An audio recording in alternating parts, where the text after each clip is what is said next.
Cigar smoking. When Columbus's men first went ashore on the newly discovered Indies, they found the native men and women smoking what is believed to be the first cigars ever seen by civilized man. These first cigars were made of raw, twisted leaves of tobacco wrapped in palm leaves. These cigars were about the size of a small log. As he went from one island to another, he found the natives smoking this same odd-looking concoction of tobacco. He even wrote in his journal about the firebrand, as he called it, the Indians smoked. Columbus himself was not very impressed with these newly discovered cigars, as the Indians call them, but his crew loved them. They loved the Indian tradition of smoking at ceremonial events. The smoking of a cigar was truly a sacred event. Columbus took this information along with a few bundles of tobacco leaves back to Spain, and soon cigar smoking became the rage of Spanish society. Because of the high cost of imported tobacco, cigar smoking was reserved for only those people of wealth and nobility, an image that is tobacco to themselves. Cigars seldom were seen outside of Spain and Portugal for the next centuries.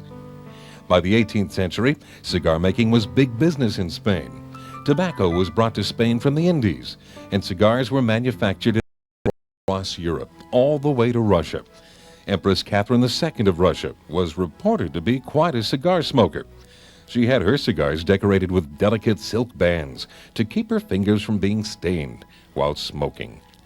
This custom led the cigar manufacturers to putting the cigar band on their product. Not only did it protect the fingers, but it also identified their product and helped hold it together. 1800s, the pleasure of cigar smoking was worldwide. Cigar smokers have survived despite persecution for hundreds of years. Believe it or not, Sultan Ahmed of the Ottomans, the worst of all, was Queen Victoria. She hated cigars. She forbade smoking in her presence. During the Victorian era, it was considered extremely rude to smoke a cigar in the presence of a woman. Unfortunately for the Queen, her son Edward, Prince of Wales, loved cigars. He was also a leader in fashion and pretty much set the style for gentlemen of the time. During this time, cigar smoking became such a widespread custom among the gentleman segment of society that all the great hotels and clubs added smoking rooms. And the cigars, so vulgar and distasteful, would go in another room. European men would wear silk smoking jackets while smoking their cigars. This prevented their clothing from picking up a strong aroma of cigars. Victoria died. Her son, now King Edward VII, at his first entire world. Cigars were truly the choice and symbol for wealth and power. The much cheaper mass-produced cigarette was the smoke. Meanwhile, in the United States, the Conestoga wagons were rolling west. The settlers' favorite smoke was a big cigar made in Pennsylvania. These cigars were referred to them as Conestogas. The nickname was soon shortened to stogie and to hand-rolled cigars, but the inexpensive machine-made cigars made them affordable for everybody. With the advent of the Great Depression, the elegant wood box turned to cardboard, and the mass was cheaper to smoke than cigarettes. The elegant image of the cigar smoker quickly faded. But now, the everyday working man smoked the inexpensive mass-produced stinker. By the late 70s and early 80s, businessmen were making money like never before. Expense became a symbol that you had arrived. Along with these other luxuries, a big expensive cigar has been the premium cigar smoker. Elegance and sophistication had once again returned to the cigar. Today's cigar smoker is smoking less, but smoking a better grade of cigar. Instead of smoking 10 to 15 cheap cigars daily, he is smoking 2 or 3 quality cigars and really enjoy the change.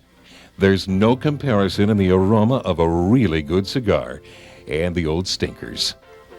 Maybe because it's not only a form of rebellion, but it's also a way of saying, I deserve and enjoy the finest thing life has to offer. And if you don't like it, too bad. Cigar smokers even seem to enjoy each other's company and having something in common. This has led to the resurgence of the old Victorian smoker life and all the good things in it. Attending a smoker is a great experience. Every person there not only smokes cigars, but will spend an entire evening Most smokers consist of the very best food, drink, and conversation you will ever have. Smokers have traditionally been an all-male event. Not anymore. More and more women are attending. Today's cigar-smoking woman is usually refined and stylish. She recognizes and knows how to enjoy what...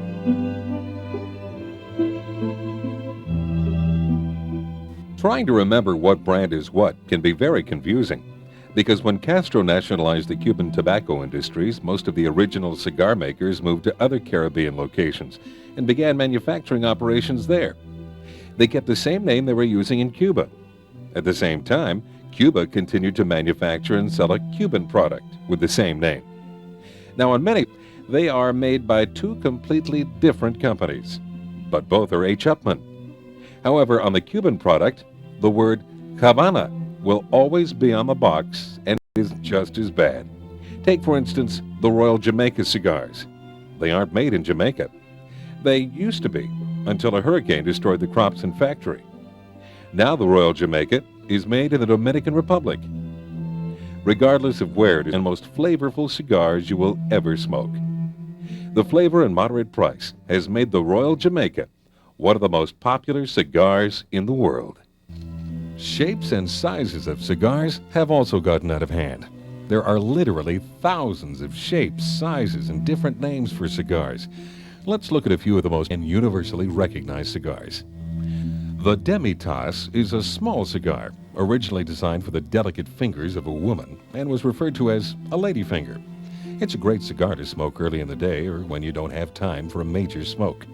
A Rothschild is a short, fat cigar that the London financier Leopold Rothschild had his Cuban cigar maker designed specifically for him. He wanted a short cigar with a huge girth, a full-length cigar. The Corona, which means crown, is pretty much the king of cigars. It is thought to be the ideal size. Its diameter is designed to allow just the right quantity of smoke to enter the mouth and to give the true cigar of aroma. The Pyramid is an interesting cigar. Its girth or ring size decreases from its foot to its head. It is always a full length and produces a great smoke. The Lonsdale is named for the Earl of Lonsdale, who commissioned his Havana cigar maker to create a special shape just for him. Not only that, he had them put his portrait on the inside label of every box. Today, this is a very popular size. The Panatella is a long, thin cigar with a mild taste. This makes it perfect for the occasional smoker or that smoker who doesn't want a heavy, strong-tasting cigar. It is also one of those cigars tobacconists have always tried to match to the smoker's physical appearance. That is why you often see tall, thin smokers with a Panatella. The Churchill was the cigar of Sir Winston Churchill, who reportedly smoked over 300,000 cigars in his lifetime. He discovered these cigars while serving in Cuba during the Spanish-American War. He was one of the most devoted cigar smokers of all times. He credited his vim and vigor to drinking a lot, sleeping a little, and smoking cigar after cigar. It is said the biggest concern during the German Blitz was not for his life, but the fact that the Dunhill store, where he stored his cigars, was hit by a bomb. It was a much relieved Winston who got a phone call at 2 a.m. stating, "Your cigars are safe, sir." The Churchill is a big, full cigar that is meant to be smoked for at least an hour. This is a serious cigar.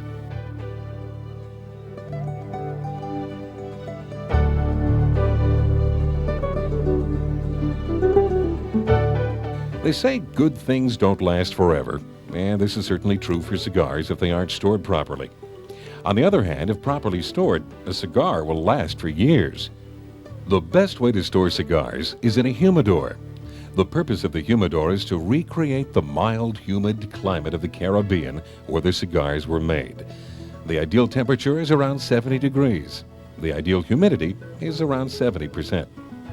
If the humidity gets too low and the cigars become too dry, they will smoke hot and fast, destroying the flavor. If the humidity is too high, the cigars will become too moist. A moist cigar draws too hard and is always going out. The wrapper also picks up a bitter taste.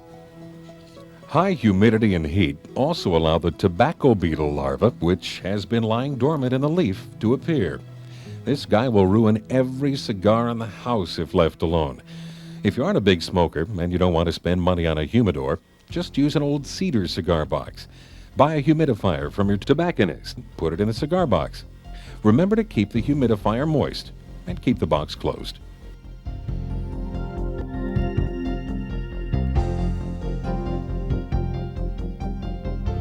Let's take a brief look at how a cigar is made.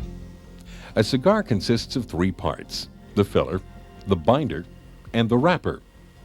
The filler, or heart of the cigar, is the inner core and consists of 3 or 4 leaves compressed evenly into the shape of the cigar. Next, a binder leaf is rolled around the filler like a blanket to hold it together. This is what they call a bunch. Next, the wrapper is added. The wrapper is rolled on spirally and the end is sealed. The cigar is then rolled on a rolling board to give it the exact shape and smoothness desired. It is then cut to the desired length. The filler leaves have to have the right blend for taste and must be compressed properly for the correct draw and an even burn. A cigar that starts burning unevenly down one side of the wrapper is no good. It will have a bad draw and hot taste. Usually its filler has been improperly compressed. There's no saving this cigar. Throw it away and avoid the aggravation. The wrapper accounts for about 60% of the cigar's flavor. It is by far the most important part of the cigar. It must taste, smell, and feel right. Cigars are classified according to the color of their wrapper. As a general rule, the lighter the wrapper color, the milder the taste. The darker the wrapper, the longer the leaf was left on the plant to mature. This gives it a greater oil and sugar content, which produces a stronger, sweeter flavor. These dark wrappers are called Madura, which means mature. A Madura cigar is usually more full-bodied and stronger than the ones made with lighter colored wrappers. On the other end of the color scale is the Claro, or light brown colored wrapper. These are much milder than the Maduras. There are a bunch of different colors between Claro and Madura, but these are the only two we need to talk about. The size and shape of a cigar also affects the taste. Generally, the bigger the ring size or fatter the cigar, the more full-bodied the taste. The longer the length, the longer the cigar will last. For taste, thickness is much more important than length.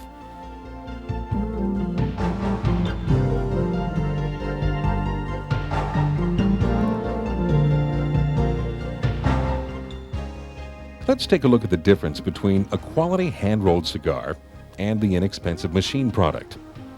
The quality cigar is made by hand. A good roller can average about 12 cigars an hour.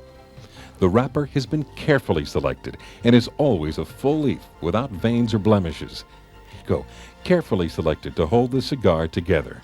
The filler is a selection of 3 or 4 long, full leaves, which combine to make the desired taste, draw, and aroma.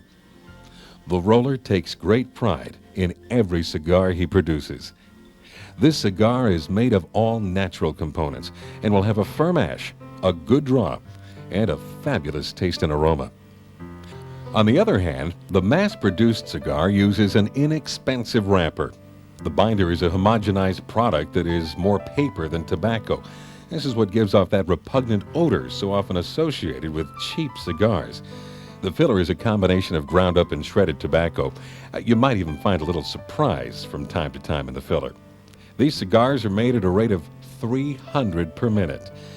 The hand-rolled cigar is usually worth the extra money. The very top end of the hand-rolled cigars are usually labeled Reserve, Vintage, Primo, etc. Smoking these expensive cigars subconsciously lets the world know, I've made it. The next time you want to endear yourself to a friend or business associate, try offering him one of these power smokes. You need not say anything. The cigar says it for you.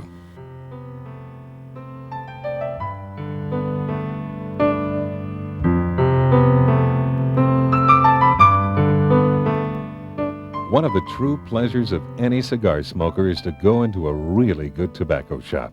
everything about it is appealing is that not only does the place have a fabulous selection of cigars, but the accessory and gift items are unbelievable. The assortment of cutters, humidors, and other smoking accessories is incredible. Remember, throughout history, the cigar smoker has been an aristocrat who enjoys and can afford the finer things in life. And that is exactly what you will find in a tobacco store. Quality products. The size and selections will vary from store to store, but the quality will always be superb. All good tobacco shops will have a humidor. This is essential. Never buy from a merchant who doesn't protect his cigars. Cigars sold in non-humidified situations are usually already dried out when you buy them. Regardless of the price, this is a bad buy. Walking around a humidor is like being a kid in a candy store. Every cigar you have ever heard of is displayed, just waiting to be picked up, purchased, and smoked. Then there is the tobacconist himself. These guys are great. Their number one concern is customer satisfaction. Think of your local tobacconist in the same vein as your doctor, lawyer, or golf pro, only they don't charge by the hour. They'll spend countless hours with you discussing the finer points of a particular cigar and why you might enjoy this one instead of that one. And remember, in buying really expensive cigars, the good deal you get from the guy on the street might turn out to be a counterfeit that is unsmokable. Anything you buy at a reputable tobacco store will be the real thing.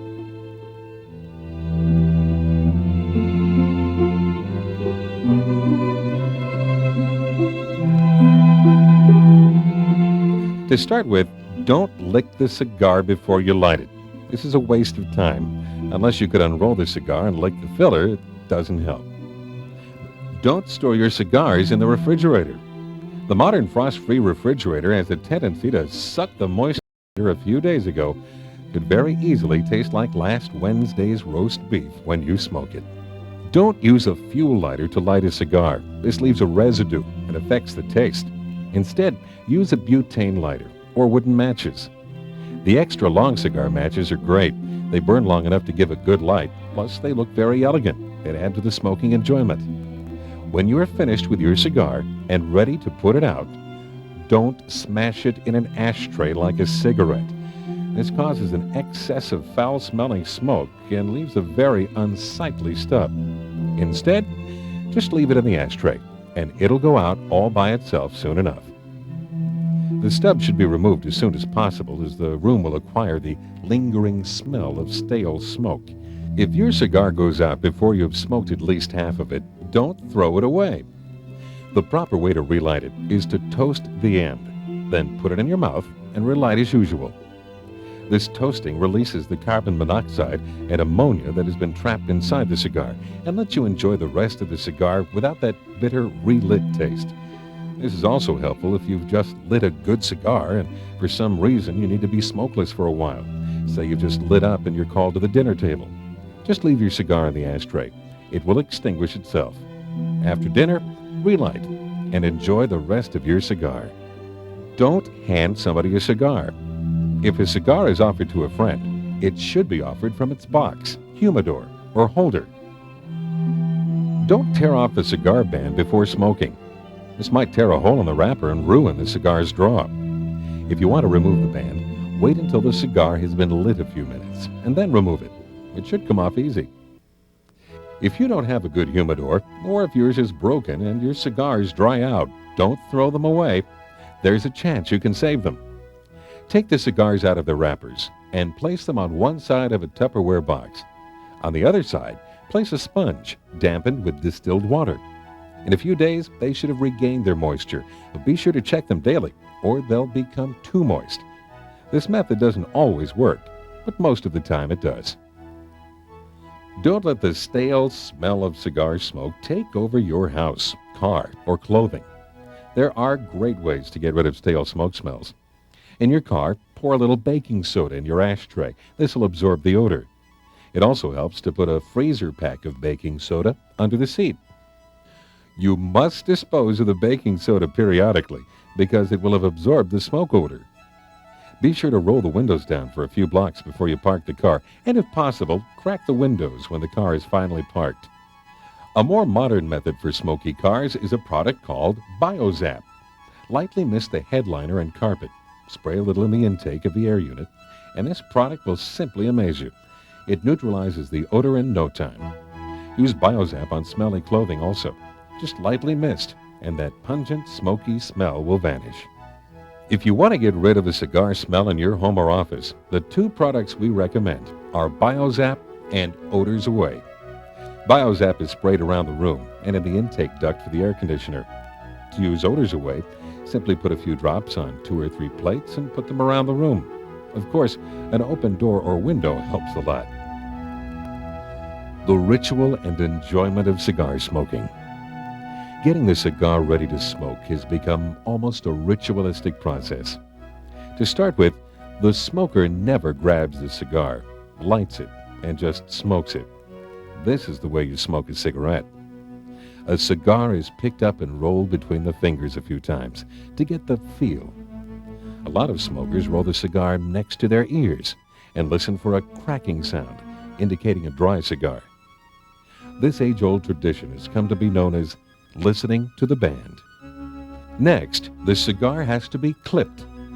The simple process of taking the end off your cigar can be done in any number of ways. You can bite it off, cut it off with a hunting knife, or use one of the 3 more refined methods. The pierce is one of the oldest methods. Just punch a hole in the end of the cigar. The problem here is that the tobacco juice tends to gather in the hole and affects the taste. The V-cut cuts a groove in the cigar's head and has been used for years. The guillotine cut is just a straight-across slice to take off the head. Just enough of the head is removed to allow the smoke to travel smoothly. The best guideline is to make the cut slightly above the horizontal line where the cap connects with the wrapper. Any of these methods will work, but the guillotine is preferred. It is the easiest, and therefore our favorite. The next ritual is lighting the cigar. Here again, there are numerous ways this can be done. The main object is to ignite the entire circumference of the cigar to give it the even burn needed, and also to keep it from going out. Cigar is slowly rotated as the foot or end is toasted all the way around. Never let the flame touch the cigar. If it does, it will create a harsh taste. Next, gently puff, still rotating the cigar while holding the tip of the flame just under the foot. The flame will actually leap to the cigar and ignite the entire circumference. Some smokers really get and they wave the cigar in the air, admiring their handiwork. This is a real production. Be prepared. Anything other than a simple lighting tends to absolutely infuriate any non-smoker in the area. Now we are ready to sit back and enjoy one of the great pleasures in life. Let me mention a few things that might help make your cigar even more enjoyable.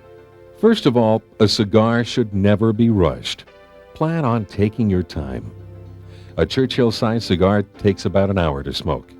It was never intended that the entire length of the cigar be smoked. Usually 1/2 to 2/3 of the cigar is all you smoke. Any more, and the flavor gets hot and strong. To best enjoy the pleasure of smoking, try to take about 1 puff per minute. Hold the smoke in your mouth a second to savor the taste, and blow out the beautiful smoke. In between puffs, take time to enjoy everything about your cigar. Filler will create a beautiful, firm blue-gray ash. Let's look at a few other things you need to get the full enjoyment out of your cigar. A comfortable chair, preferably leather, is a must. You're going to be there for an hour, so you better be comfortable. A big cigar ashtray keeps the cigar burning evenly and prevents it from rolling around. For some reason, the smoke from an even-burning cigar seems to smell better. If possible, a fire is nice. It just kind of makes the setting complete. For maximum enjoyment, you need to be aware of different strengths and qualities in your choice of cigars. First of all, the fewer cigars you smoke a day, the more enjoyment the cigar will bring. If more than about 3 cigars are smoked, the enjoyment of each will be diminished. Also, remember the old rule, A cigar that follows another should be stronger than the first. In other words, the last cigar of the day should be the strongest. This last cigar, or after-dinner cigar, should be something you look forward to all day for maximum enjoyment. Wait a few minutes after the meal has been finished, before having your cigar. This makes it a separate and special occasion, and not just a continuation of dinner. The perfect companion for the after-dinner cigar is the after-dinner drink. Let me suggest a few old standby drinks and a few favorites. To start with, there's nothing better than coffee cubana, or Cuban coffee. This is a rich, strong, black cup of coffee laced with cane sugar. This is basically made to drink with a cigar, and it's great. The most popular after-dinner drink to have with a cigar is cognac. People all over the world have associated cognac with the after-dinner cigar for years. If cognac is not to your liking, or if it's a little too strong, try Armagnac. It's a little lighter and easier to drink. Both cognac and Armagnac should be drunk from a snifter, so the aroma will complement both the drink and the cigar. The third traditional drink is a glass of port. Port is much sweeter and easier to drink than either cognac or Armagnac, and it goes great with a cigar. If you don't like the three traditional drinks, you might want to try one of these favorites. First, a premium aged rum is great. Try it in a snifter glass and drink it slowly, enjoying the bouquet and taste. Remember, the rum must be premium aged and dark. Don't use the everyday light rums used as mixers. If you want to try something different, try Sambuca. It's an anise-based drink, so it has a licorice flavor. Serve it in a snifter-type glass. To make it special, drop in a few whole coffee beans. Never put an even number of beans in, always an odd number, usually 3 or 5. This brings good luck. This final cigar of the day should be a very special experience. Your very favorite cigar should be smoked on this occasion. Whether you're with people or by yourself, sight and aroma of the beautiful blue smoke will both stimulate and relax you. There is no way to measure the benefit of a good cigar after a bad day. Hopefully, after viewing this video, your appreciation and enjoyment of a good cigar will be even greater. After all, cigar enjoyment is what this tape is all about.